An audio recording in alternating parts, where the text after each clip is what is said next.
चाहे कुमारे मर जाना, लेकिन इन 3 लक्षणों वाली स्त्रियों से कभी विवाह मत करना। प्रिय दर्शकों, इस वीडियो में आपके लिए लेकर के आए हैं एक ऐसी कहानी जिसमें आपको बताया जाएगा कि अपनी जिंदगी में कुंवारे मर जाना, लेकिन इन 3 लक्षण वाली स्त्रियों से हमेशा बच करके रहना और इनसे कदापि विवाह मत करना।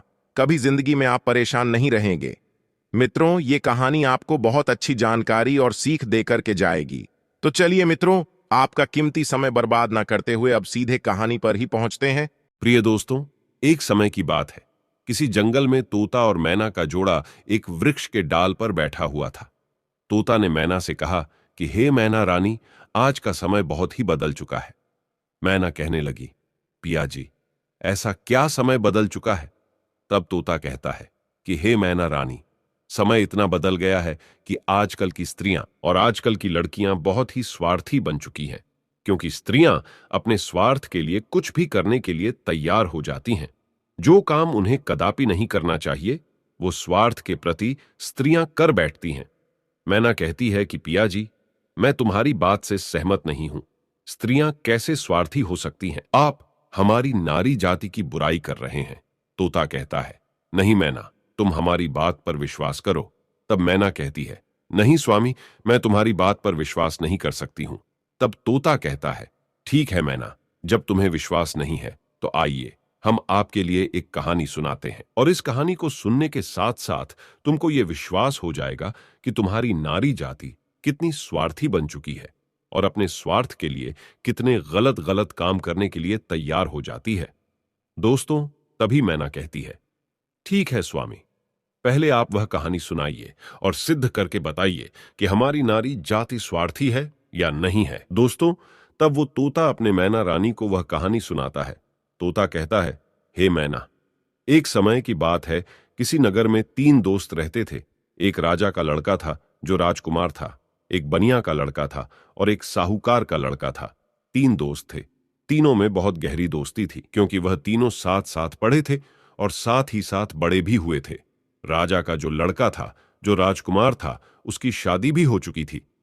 मित्रों, एक दिन की बात है, तीनों दोस्त राजा के बगीचे में टहल रहे थे।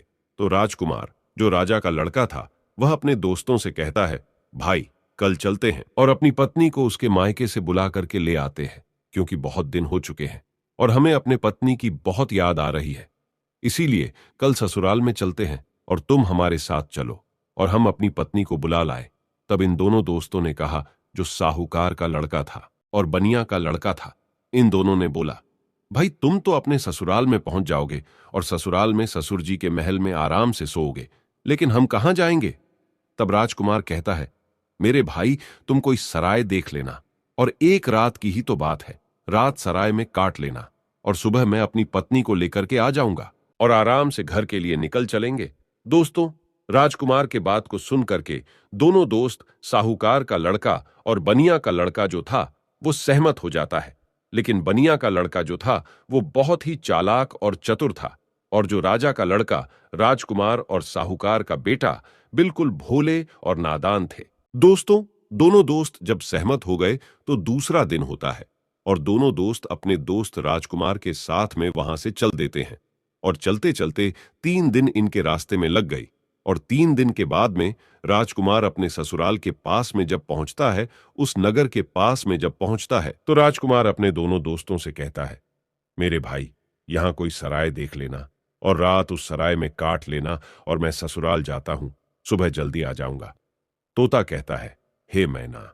राजकुमार इतना कहने के बाद अपने ससुराल के लिए चला जाता है, और इधर साहूकार का लड़का और बनिया का लड़का सराय की तलाश में निकल जाते हैं।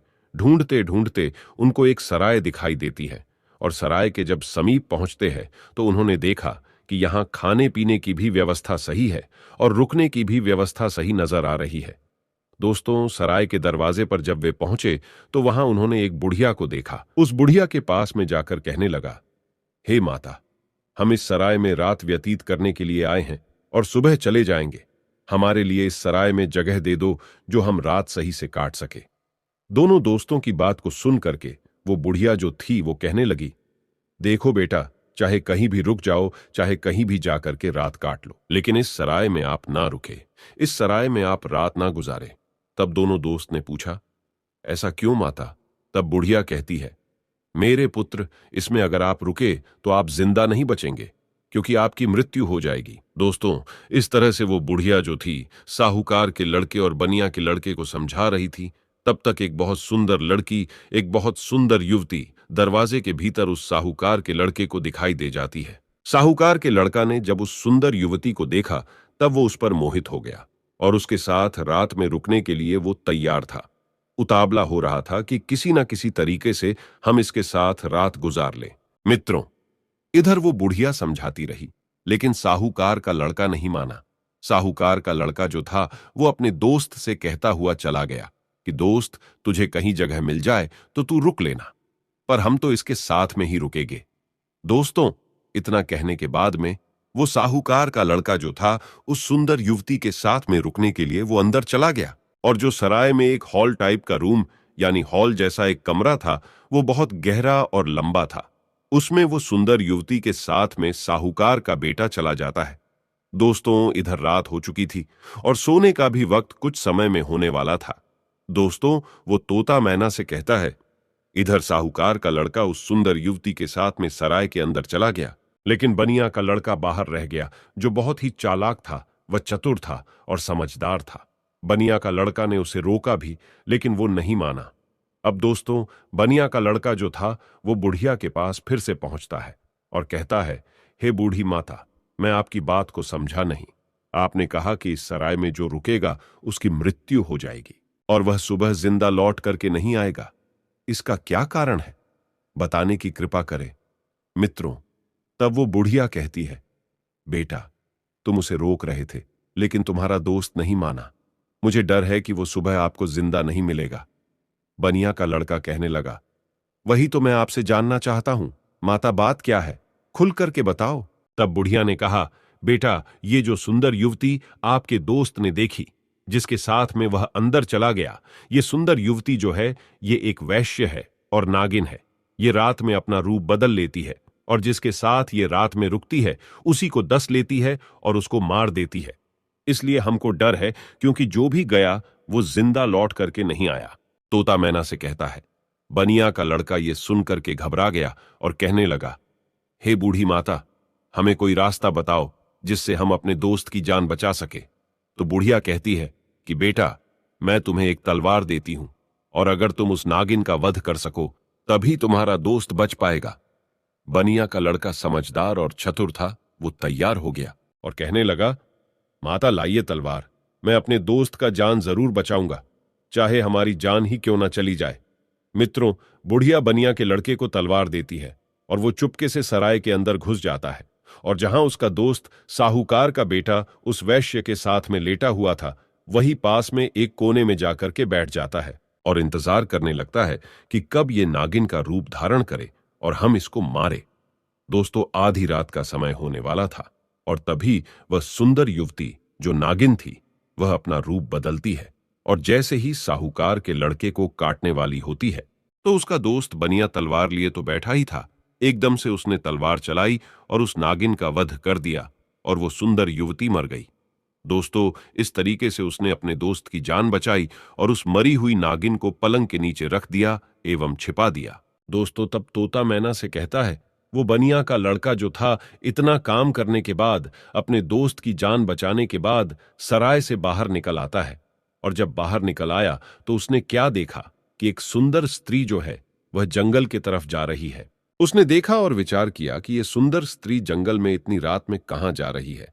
हमें देखना चाहिए, इसके पीछे पीछे जाना चाहिए और ये जानकारी लेना चाहिए कि ये जा कहां रही है।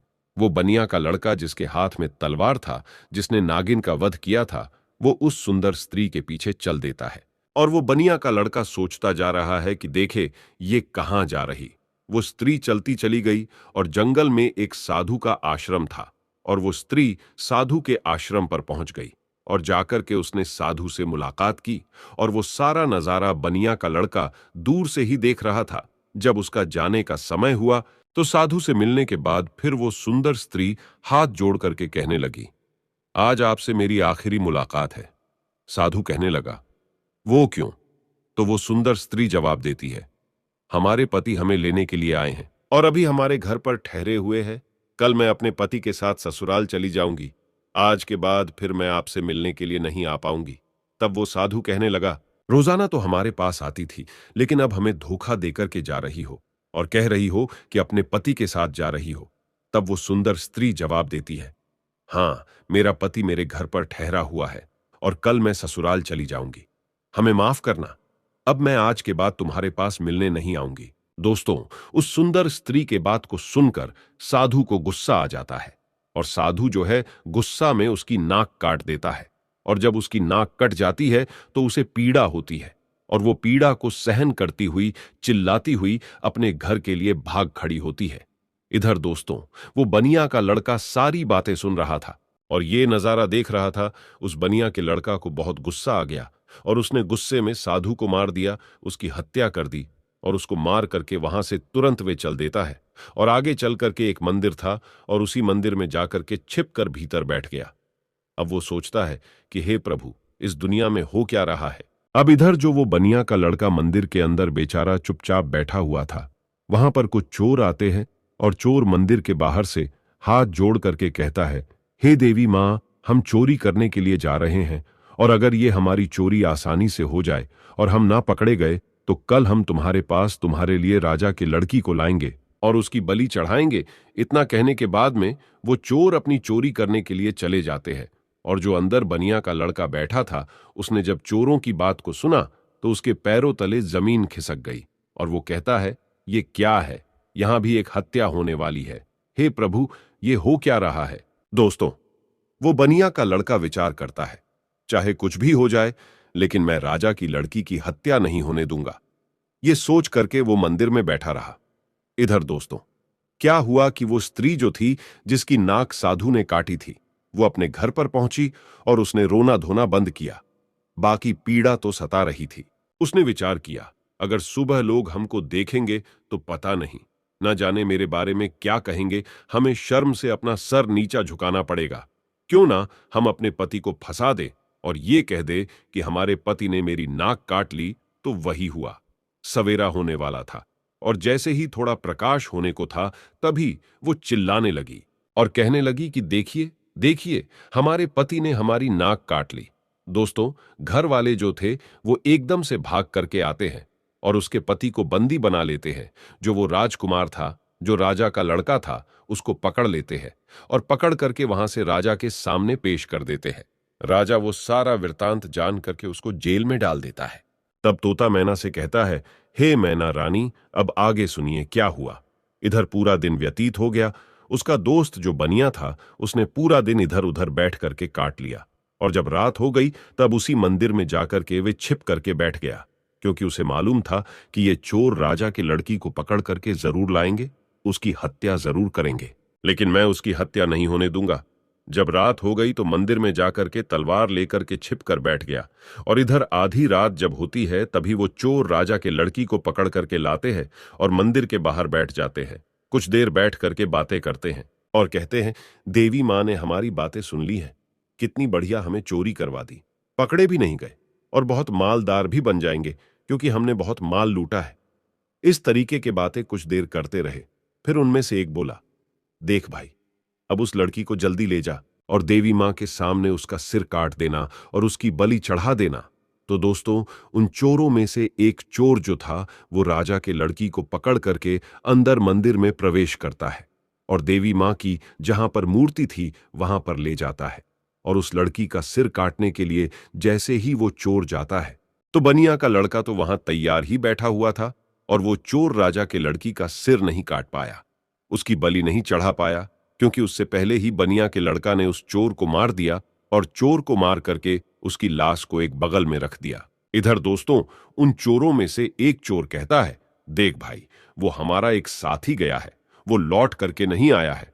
अरे तू जा और देख करके आ कि उसने बलि चढ़ा पाई या नहीं चढ़ा पाई। दोस्तों, ऐसे ही दूसरा चोर जो है जैसे ही मंदिर में प्रवेश करता है तो वो बनिया का लड़का तैयार बैठा हुआ था, उसने उसको भी मार दिया।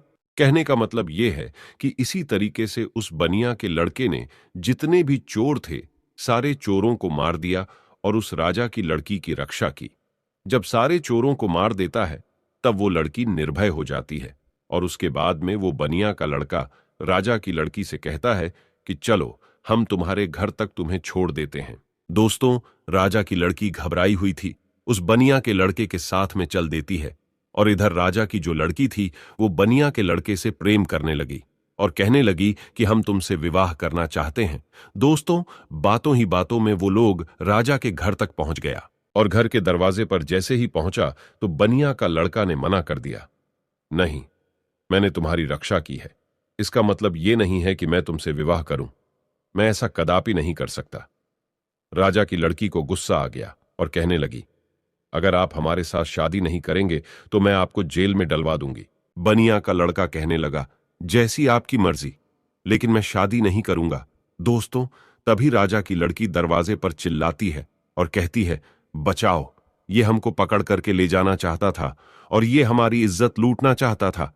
दोस्तों, राजा की लड़की को चिल्लाते हुए सैनिकों ने देखा तो सैनिकों ने भाग करके उस बनिया के लड़के को पकड़ लिया और राजा के सामने पेश कर दिया और कहा कि राजा साहब, ये तुम्हारी लड़की की इज्जत लूटना चाहता था, ये आपकी लड़की को पकड़ करके ले जाना चाहता था। वो तो आपकी लड़की चिल्लाने लगी, इसलिए मैंने बचा लिया। अगर वो नहीं चिल्ला पाती तो ये आपके लड़की के इज्जत के साथ खिलवाड़ कर देता। दोस्तों, ये सुनने के बाद राजा को क्रोध आ गया और उसने पकड़ करके उस बनिया के लड़के को जेल में डाल दिया, जहां उसके दोनों दोस्त भी मौजूद थे। जो साहूकार का लड़का था और राजा का लड़का था, वो दोस्त भी उसे मिल गए। साहूकार के लड़का को सराय वालों ने पकड़वा दिया क्योंकि इसने एक वैश्य व सुंदर युवती का वध किया, इसलिए वो भी वहां जेल में मौजूद था। अब तीनों दोस्त जेल में जाकर के मिल जाते हैं और एक दूसरे के साथ में वहां बैठ जाते हैं।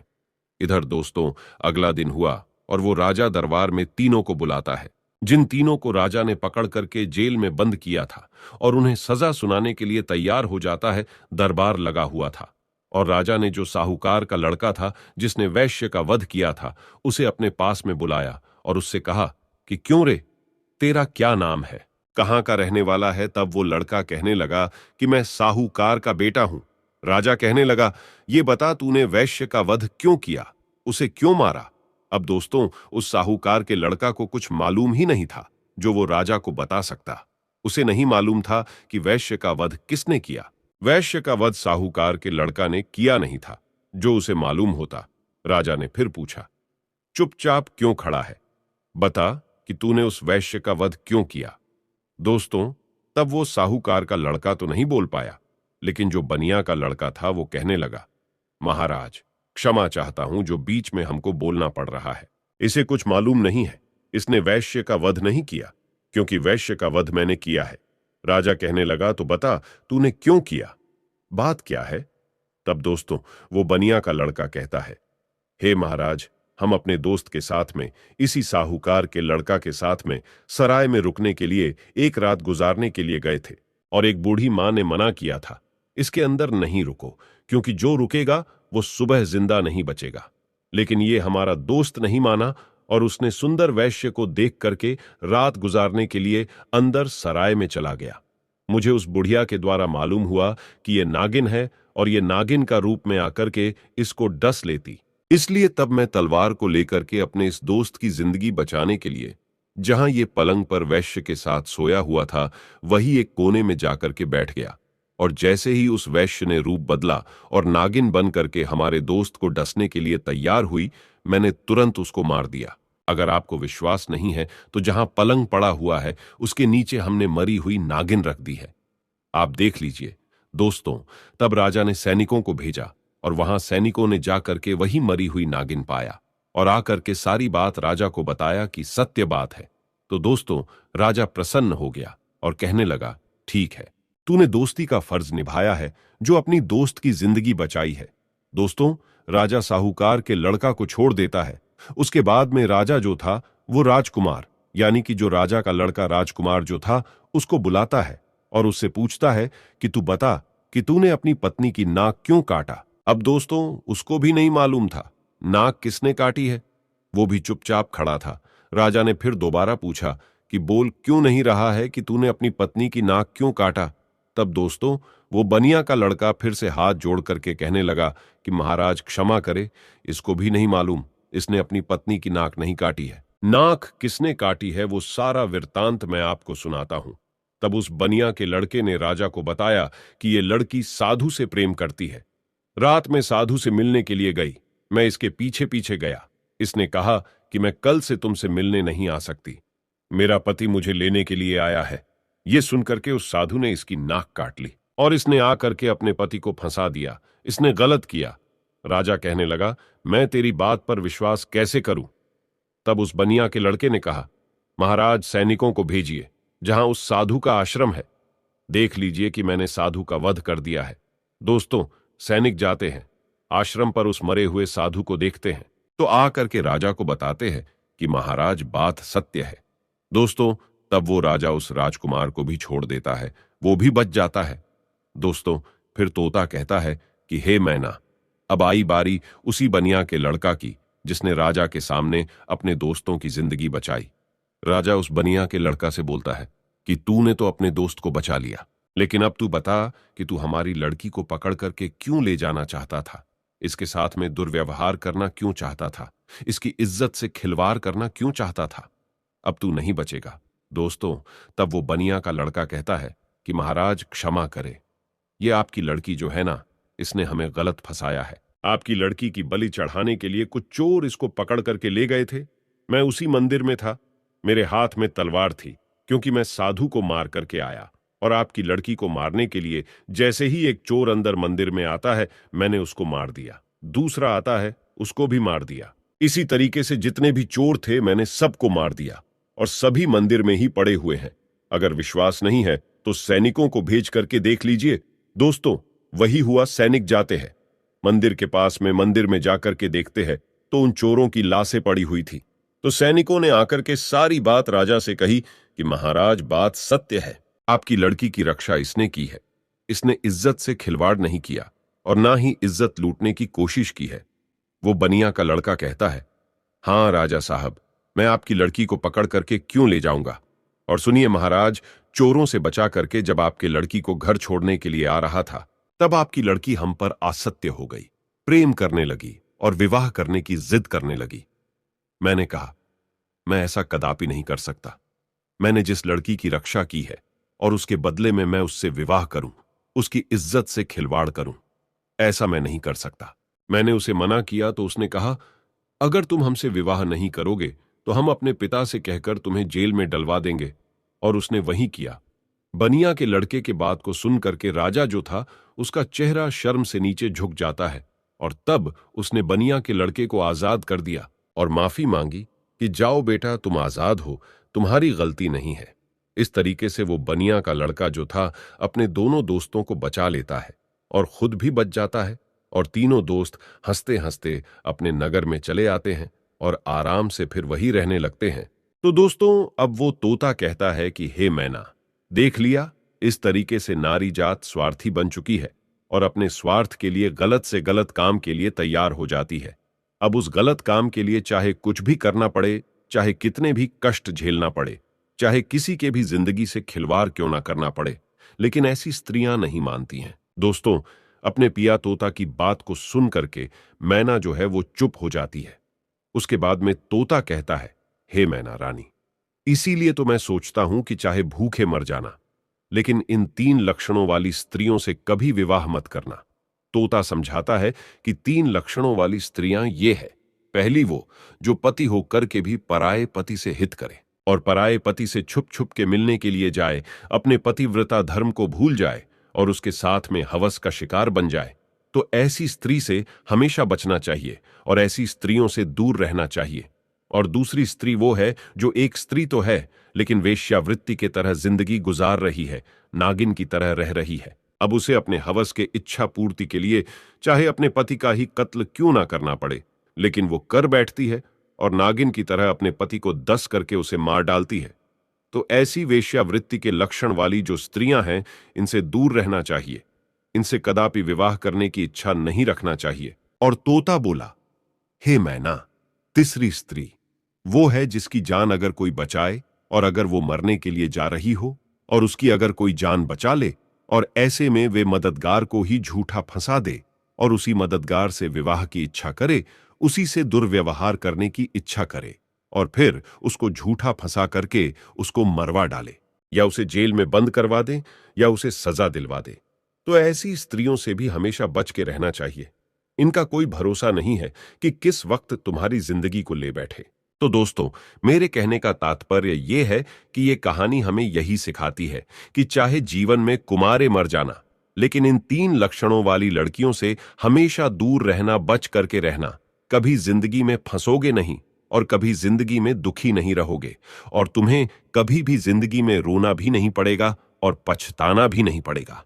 तो प्रिय मित्रों, कैसी लगी आपको ये कहानी? अगर कहानी अच्छी लगी है, पसंद आई है, तो कमेंट बॉक्स में जरूर बताना, और हो सके तो अपने मित्रों को भी शेयर करना और हमारे चैनल को सब्सक्राइब अवश्य करना। और दोस्तों, सच्ची श्रद्धा से कमेंट में जरूर लिखे जय श्री राम, जय हनुमान। साथ ही देवों के देव हर हर महादेव सदैव आप पर अपनी कृपा बनाए रखे। प्रिय मित्रों, वीडियो को अंत तक देखने के लिए धन्यवाद। जय श्री राम।